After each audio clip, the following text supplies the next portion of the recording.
तो last part में हमने देखा था कि जिन को होली लैंड में आए हुए करीबन 50 साल बीत चुके थे। साथ ही उसे खबर मिलती है कि यान फैमिली से किसी ने एक फर्नेस को चोरी कर लिया है, इसलिए वो वहीं देखने चला गया था कि वो कौन है।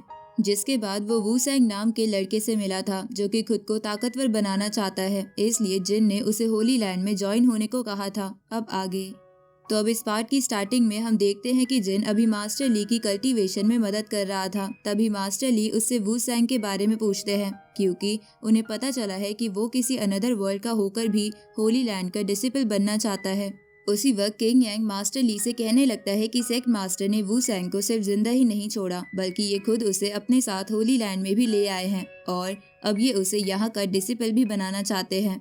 इस पर जिन कहता है कि फ्रीडम सेक्स सिर्फ गलत लोगों को सजा देता है, वूसेंग की कहीं कोई गलती नहीं थी, और वैसे भी अगर हम उसे सिर्फ इस रीजन से खत्म कर दे कि वो किसी दूसरे वर्ल्ड का है, तो फिर हम में और दूसरों में क्या अंतर रह जाएगा। ये बात मास्टर ली को भी सही लगती है, इसलिए अब किंग यांग भी कुछ नहीं कह सकता था।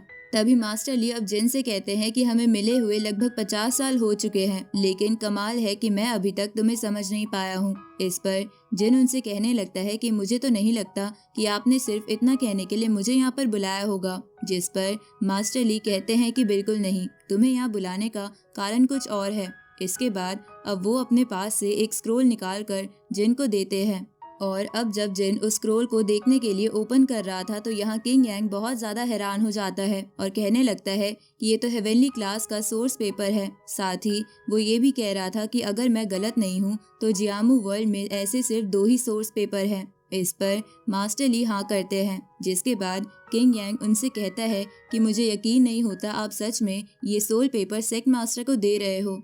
अब यहाँ जिन उस सोर्स पेपर को देखते हुए मन में सोच रहा था कि ये तो वही सोर्स पेपर है जिससे रिवर माउंटेन मैप बना था। शायद मैं इसके इस्तेमाल से एक नया रिवर माउंटेन मैप भी क्रिएट कर सकता हूँ, और अगर उसने ऐसा कर लिया तो शायद वो फिर से फ्यूचर में भी लौट सकता है। लेकिन अब जब वो उस सोर्स पेपर पर अपनी स्पिरिचुअल एनर्जी का यूज कर रहा था तो उसे पता चलता है कि वो ऐसा नहीं कर सकता। अब वो मास्टर ली से कहता है कि आपने बताया नहीं कि इस सोर्स पेपर पर मैं अपनी स्पिरिचुअल एनर्जी को यूज नहीं कर सकता।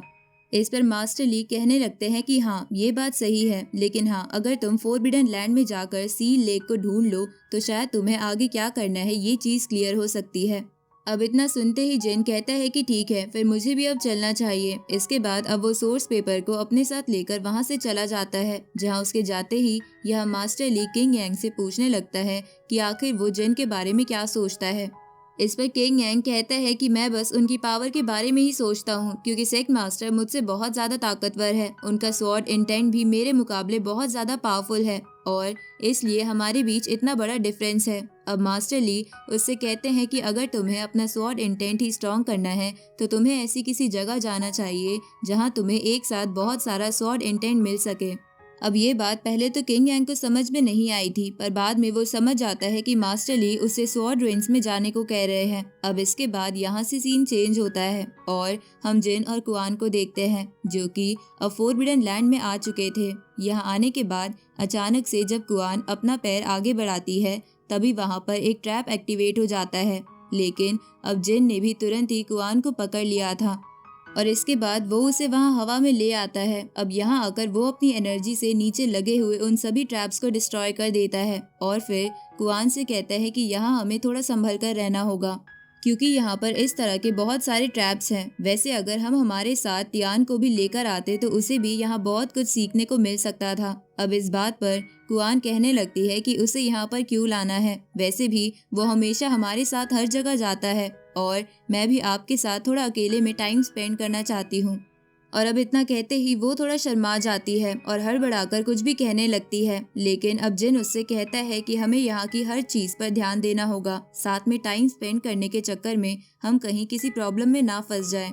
अब ये सुनकर कुआन कहने लगती है कि सेक्ट मास्टर असल में मैं आपसे, और अब जब वो आगे कुछ कहने ही वाली थी पर तभी एक जोरदार धमाके की आवाज सुनाई देती है। साथ ही ये आवाज जिस डायरेक्शन से आ रही थी उसी डायरेक्शन से बहुत ही ज्यादा डिवाइन सोर्स की एनर्जी भी आ रही थी, इसलिए अब ये दोनों भी तुरंत ही उसी डायरेक्शन में जाने लगते हैं। लेकिन अब वहां पहुंचकर इन्हें सामने कुछ खास नहीं दिखता। इस चीज से कुआन थोड़ा हैरान थी, पर तभी जिन अपनी एनर्जी को रिलीज करता है जिसकी वजह से वहां का इल्यूजन हट जाता है और सील लेक उनके सामने आ जाती है। साथ ही वहां पर उन्हें कुछ फ्लावर्स दिखते हैं जिनमें से एक के अंदर से वही डिवाइन सोर्स की एनर्जी निकल रही थी।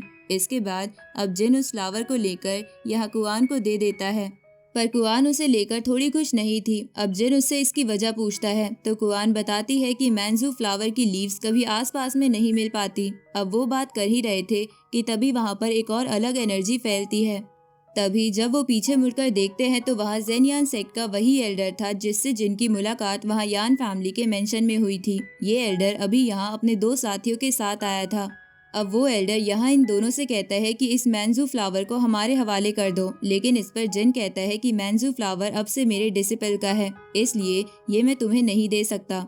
अब इतना सुनते ही उस एल्डर को गुस्सा आ जाता है और वो अपने दोनों साथियों के साथ मिलकर एक कॉम्बिनेशन फॉर्मेशन बनाकर अपनी स्पिरिचुअल बॉडी को समन कर लेता है। इधर कुआन लड़ने के लिए आगे आने वाली थी, लेकिन जिन उससे कहता है कि तुम बस इस फ्लावर को प्रोटेक्ट करो, इसे मैं देख लूंगा। इस तरफ उस एल्डर ने तुरंत ही स्पिरिचुअल बॉडी के साथ जिन पर हमला करना शुरू कर दिया था, लेकिन यहाँ जिन अपनी एनर्जी को रिलीज करते हुए पहले उसकी स्पिरिचुअल बॉडी को हवा में फेंकता है और इसके बाद हवा में आकर उसे पंच करते हुए सीधा इस एल्डर की तरफ फेंकता है। अब यहाँ पर जो एनर्जी फैली थी उसकी वजह से वो एल्डर और उसके साथी वहाँ से दूर हो गए थे।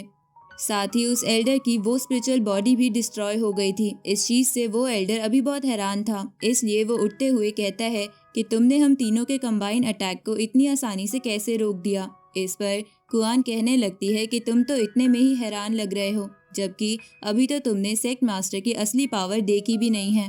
कुआन की बात सुनकर वो एल्डर हंसने लगता है और कहता है कि तुम्हें क्या लगा कि मैं बिना किसी प्लानिंग के आया हूँ। और इतना कहते हुए वो तुरंत ही अपने ब्लड सेक्रीफाइसिंग फॉर्मेशन को एक्टिवेट करता है। इसकी वजह से जहाँ कुआन खड़ी हुई थी वहाँ पर एक फॉर्मेशन क्रिएट होता है। इस तरफ वो एल्डर कह रहा था कि आज भले ही मैं खुद भी मर जाऊं, लेकिन मैं तुम दोनों को यहाँ से जिंदा नहीं जाने दूंगा। इधर वहाँ कुआन को देखकर जिन उसकी तरफ बढ़ने वाला था, लेकिन उसे भी वो एल्डर कुछ स्पिरिचुअल चेन्स में फंसा लेता है। इस तरफ अभी कुआन के आसपास एक सर्कल क्रिएट हो चुका था जिसने कुआन की एनर्जी और उसके ब्लड को एब्जॉर्ब करना शुरू कर दिया था। दूसरी तरफ हम देखते हैं कि इतनी पावरफुल टेक्निक का यूज करने की वजह से वो एल्डर मारा जा चुका था, पर उसके मरने के बाद भी ये टेक्निक रुकी नहीं थी। इसलिए अब कुआन को बचाने के लिए जिन अपनी पूरी एनर्जी रिलीज करते हुए उन चेन्स को तोड़ देता है और फिर यहाँ उस बैरियर के पास आते हुए उस पर अटैक करता है। लेकिन कुआन अभी अंदर कैद थी और जिन के अटैक से उस बैरियर को अभी एक खरोच भी नहीं आई थी, बल्कि अब वो मैंजू फ्लावर यहाँ कुआन के ब्लड को और तेजी से एब्जॉर्ब करने लगा था। इसकी वजह से धीरे धीरे कुआन के बाल वाइट पड़ने स्टार्ट हो जाते हैं। वो समझ गई थी कि अब वो नहीं बच सकती, इसलिए वो जिन से भागने के लिए कहती है, लेकिन जिन भागता नहीं है, बल्कि वो अपनी तलवार को निकालता है और पूरी स्पिरिचुअल एनर्जी लगाकर उस बैरियर पर हमला करता है। ऐसा करने की वजह से अब वो बैरियर टूट गया था और कुआन वहां से नीचे गिर गई थी, जिसके बाद जिन तुरंत ही पूरी स्पीड से नीचे आते हुए कुआन को पकड़ लेता है। लेकिन अब कुआन यहाँ पर कुछ भी नहीं बोल पा रही थी, मगर वहाँ दूसरी तरफ अचानक से वो मैंजू फ्लावर एक स्पिरिट फॉर्म में कन्वर्ट होने लगा है, क्योंकि उसने कुआन के ब्लड को एब्जॉर्ब कर लिया था। इस वजह से अब मैंजू फ्लावर की स्पिरिट आज़ाद हो चुकी थी। वो स्पिरिट यहाँ जिन से कहती है कि इस लड़की का ब्लड तो बहुत अच्छा था, लेकिन अब तुम्हारी बारी है। पर अब तभी सामने जिन अपनी एनर्जी को रिलीज करना शुरू कर देता है। उसे इस वक्त बहुत ही ज्यादा गुस्सा आ रहा था। वो गुस्से में अपने हाथ को उस स्पिरिट की तरफ करते हुए उस स्पिरिट से कहता है कि कुआन का ब्लड उसे वापस करो, नहीं तो तुम मारी जाओगी। और इसके बाद वो खुद ही गुस्से के साथ बहुत स्पीड से उस स्पिरिट के पास आता है और यहाँ सिर्फ उसके एनर्जी प्रेशर से ही वो स्पिरिट मारी जाती है और वापस से उसी मैंजू फ्लावर में कन्वर्ट हो जाती है।